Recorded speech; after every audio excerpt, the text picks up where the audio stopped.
Aye. Any opposed? Hmm. All right. I have no idea what that was. Just saying that Just they were informing recording. us that we're being recorded. So be Oh. careful what you say. It'll be here forever. I better shut up now. Health inspectors report. There are any of the health inspectors here yet? Doesn't look like it. Yes, I'm here. I apologize, Charlie called off today. Reading over the minutes of the Oh. last time, Oh, okay. I didn't see Ed. Okay. stuff really hasn't changed with the last report as far as the numbers here and there. We're still tracking down like the last report. The businesses are changing hands monthly, it seems like, some of them. Oh, So it's gosh. kind of hard to keep Yeah. track. You know, And I understand that was a phenomenon even before COVID, that this doesn't have Yeah. much to do it with was that. before COVID, but it definitely snowballed since then. So. Now, is this just naturally people changing hands, or is there something nefarious going on? I don't believe so. A lot of the ones that are changing hands as far as the business are concerned are leased businesses. They don't own the whole property per se. So I don't know if it's a tenant landlord issues or that the people get tired of the corner store business, but I wouldn't understand that. But it's mostly the bodegas that are changing hands. You know, it's just the corner Mhm. stores. Oh. All righty. I have a question. Sure. The bakery at 10th and Windsor used to be Wanger's. I'm not sure if it's still called Wanger's or not. I believe, it used to be Okay. one of my mom's favorites. Yeah. Okay. Well, someone approached What? me and asked if it's okay to store meat in the same freezer as desserts. I didn't know they had any meats down there. Well, So I'm not sure if that There, should I be, mean, it's allowed. It's allowed. You just got to have them separated from side to side. okay, If it was like a poultry product. Poultry products have to be below the meats and below other things just because of salmonella and drippage and stuff like that. okay, But as long as the freezer temperature, that is, we go into stores all the time, even grocery stores that have ice cream in with their frozen foods, uh-huh, frozen meats and stuff. So okay, thank you.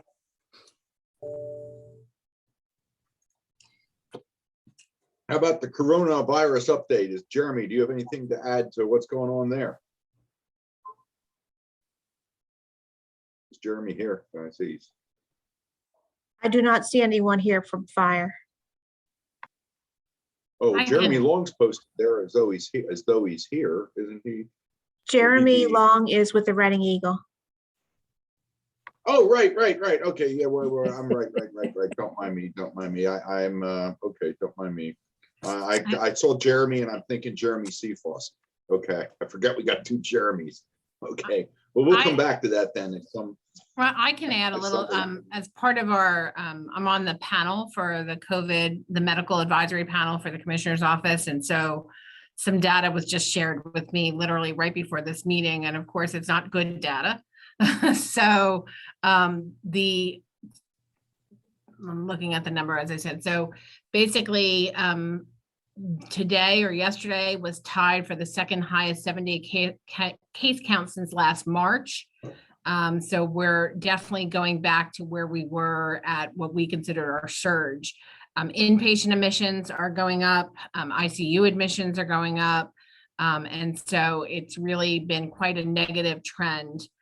There are some factors influencing that as far as cases, with the biggest one being reinfections are now being included.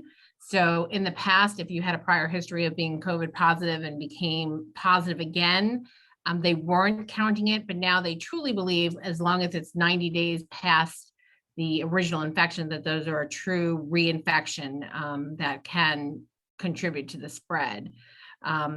Testing numbers are not necessarily influencing that because the testing rate is actually lower than it was when those numbers were high. And vaccine rates are doing okay, but just okay. So Berks County is really struggling for those people resistant to the vaccine to see an uptake in them.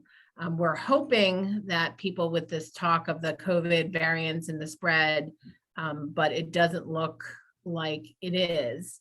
And as far as children, a huge gap of children. We just started with the children, but The numbers are very low of kids who are considered fully vaccinated. Some of that is because it was just recently approved, but still a very low percentage of children 5+ in Berks County have been vaccinated, which we believe is contributing to the increased rate in adults. So not so great statistics are coming out as of recent.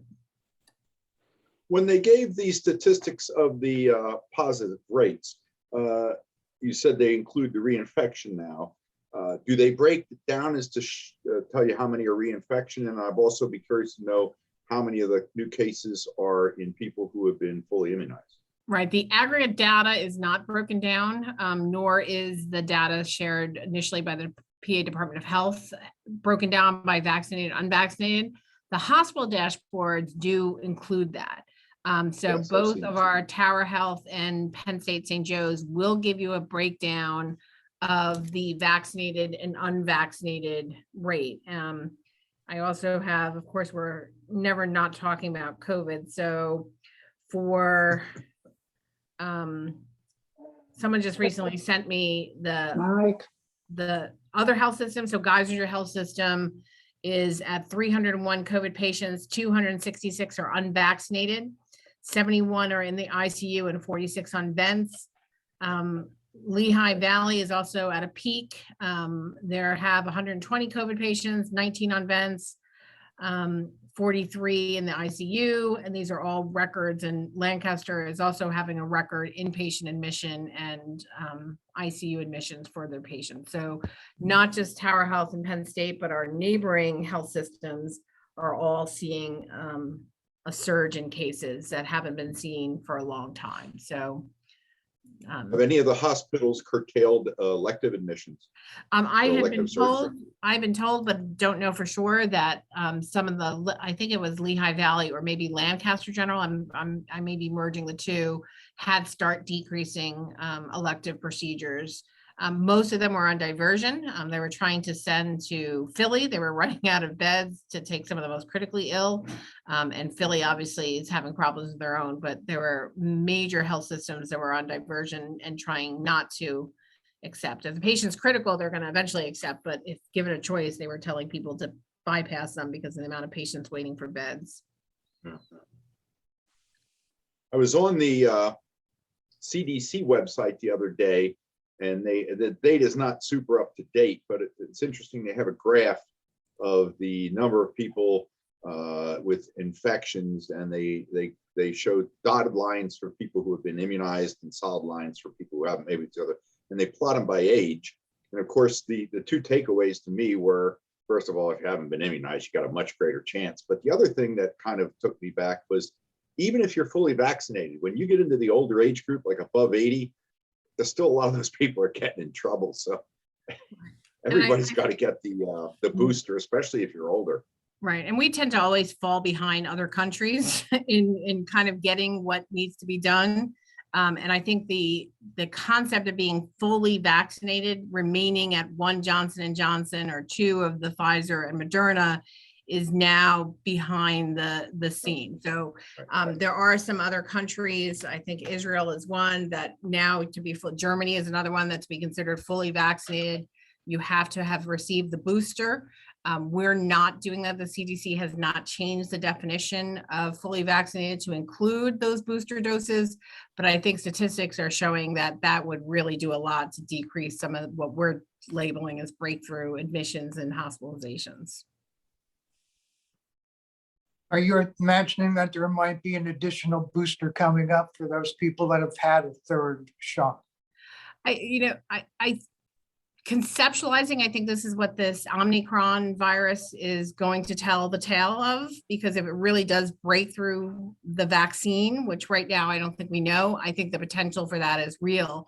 And people think that, oh, that means it's not effective, but I remind everyone of the H1N1 flu. So if any of us remember the H1N1 flu, there was a vaccine that was literally ineffective against it. And so most of us had to get an additional flu shot that year. So there was a big rush to produce the H1N1 vaccine, and most received it because the circulating vaccine was not effective against that H1N1 strain that was causing a lot of morbidity and mortality. So that model of having to do an additional breakthrough vaccine has existed in the past. But right now, I don't think they're making that conclusion. They're still thinking that the vaccine will be effective, but it's relatively new. So I think, like everything else with this pandemic, we're waiting to see what happens and develops. All right. Are we ever gonna not talk about coronavirus? Maybe sometime. No. Well, I think clearly it's gonna be endemic. I don't think it's ever gonna go away. Maybe the Omicron, some people are hopeful that it's gonna be very contagious, but not virulent. And maybe that would be a good thing. I don't know. Yeah. We'll see. All right, well, let's move on then to old business. Is there anything going on as far as the health code amendments or the health board amendments? No? Okay. Then we can skip over that. Berks Teens Matter update. Shelley, did they ever decide on a new name, or did they ever come to agreement on that, or? They are still working on that. All right. And there's things, or what's the status of the situation at the high school? I guess pretty much everybody's back in school. Is the program up and running as it had always been, or is it still altered because of COVID? I think it's still altered because of COVID, but they are back in the center in person, which is a step forward. Good. Are they still having meetings on a regular basis? We meet every other month. Has that been by Zoom now? Yes. All righty. Lead abatement program. Jamal's not here. I don't know if anybody has anything. Mary, you know quite a bit. You've been involved with that. Anything to add to what's going on there? I think they've received some additional funding. And so I think they were looking to really expand the program and to really start. There were no, I think, known licensed lead abatement, whatever the term is, for the people that do the, fixing in Reading. So the first step was to train people to get that certification.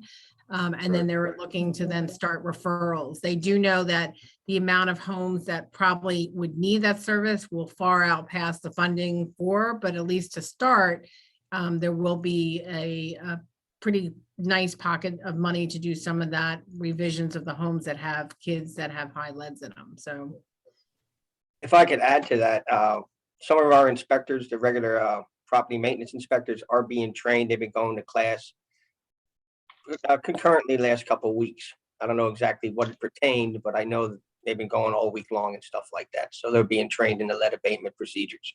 right, I think that was the big first step to get people locally who could qualify to be the ones to do the remediation in the homes. All right. Eviction moratorium.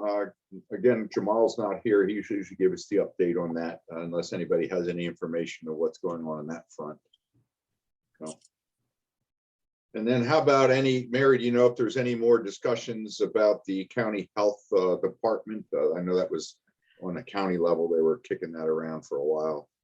Right, I think, and Jamal would be the one to speak, but he had to even reach out to us because one of the grants that they received did have a funding for a physician presence within the city government. So not officially a health department, but a, physician voice to serve in certain things. So I think that the debate of whether or not Berks County would benefit from a formal structured health department is still ongoing. And there's a lot of people that believe that it should be, but of course, then the cost of doing that and everything always comes up to balance that. So I think it's still being looked at. I think my understanding is that the commissioner's office is hiring an outside consultant to look at the feasibility of it. And then I'm sure once they do that, then the results of that will be shared with people making the decisions. Well, that was all the old business we had. Is there any new business? Yes, we need to take the time today to determine what our 2022 meeting schedule will be. Okay. I would probably just say run it along the same schedule path we have been doing. I guess the only question is, where does that fall? Well, we'll worry about that when the time comes for November. The only thing I had mentioned to Michelle earlier before we got on, that the next meeting, our next normal meeting would be February 1st, and I will be away for the first 3 weeks of February. So we could either do it January 25th. That is, if that's not a problem for everybody, that would be 1 week early. Or we could do it on the regular date. If Dr. Kelleher is going to be here, she could chair the meeting, and we could do it on the regular date too. Or if you want to just try to do it the week earlier and poll everybody. I know we used to have the concern about whether we could get the room, but that's no longer an issue. Mhm. Shelley, can you check and see if there would, contradict with anyone else's, meetings that are on the roster for the city government? Yes, I can do that. Okay, why don't you do that? And if it looks like there isn't, why don't we just try to do it a week early at the end of January, maybe? That's okay. Okay. All righty. Well, then I think that's all we have to do for today. Anything else for the good of the order? I was hoping Jamal was here. He let the cat out of the bag. I wanted to ask him what the story is in the second hotel. Did you see that in the paper? No, Probably is it. And I think there was It'd an be nice article, to look. there was an article in the paper too about the eviction moratorium, but I saw the headline, but I didn't read the story. So Yeah, I saw it too. I didn't. read there's it. something in there too, but I don't know what it said. Yeah, I mostly look to see how close the shootings are to my home. Those are the first headlines I read. I shouldn't say that, but it's true. I found 45 caliber shells walking my dogs the other day and he's dreading. So Oh, yeah, it Oh, was really? like, only, I get a stone throw away from where I live. Yeah. It's getting Yeah, crazy. East out there. Reading used such a great place, I bought my house like 20 years ago. It's hard to believe how much the neighborhood has changed. And it's Yeah. still a lot of good people there. It's not as bad as people pertain, but it's just has that Yeah. edge to it now.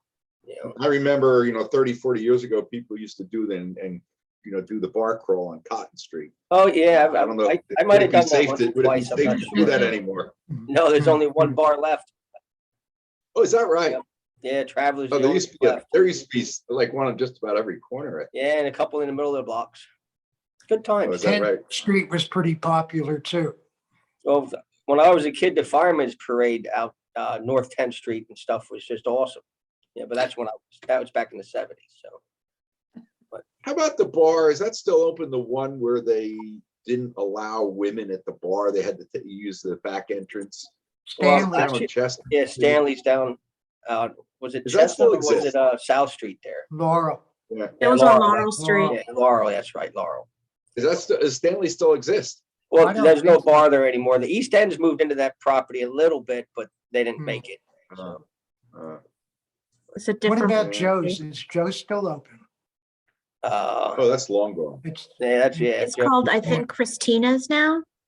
It's a restaurant, but it's not Joe's. What yeah. is it? yeah. Well, I don't Yeah, think, Joe and his wife and family picked up, moved to California about 20 years ago. I thought the Joe's was out there on Kutztown Road. Wasn't that Joe's? Oh, That's a different, that's, different yeah, Joe. that's different. Yeah. Joe's Place or something. Yeah, this was a place run by Joe Zarnecki. He and his family were big on mushroom. They were big mushroom hunters. And Oh, they- yeah, I know exactly what you mean. Yes. yeah. Uh, it was no, down on uh, Laurel that's- Street. that's, People would That's, come from you're right. That's all over to Crystals go. or something now. Crystals. Yeah. It's still there. It's open nights and weekends. Hmm. Oh, is In it? fact, I got to get in there for their health permit, the health inspection. Oh, okay. All right, everybody. Well, listen, have a safe and happy Christmas and New Year. If you haven't done your Christmas shopping, get on it right now. It's not going to get any easier. Amazon, I was trying to get on Amazon this morning. The Amazon went down. Yeah, the whole Oh, site wow. crashed. Actually, a bunch of them crashed, like the McDonald apps. But and, did they? Also, yeah, it's a whole, Yeah, there's a whole list of them. I was looking on it before the meeting. Oh, shop yeah, local. yeah. Yeah. Yeah, I tried to. Yeah, exactly. I tried to whenever I can. All right, everyone. Well, thanks. All right. All right. Have a thank happy you. holiday. Christmas. Happy holiday. Yeah.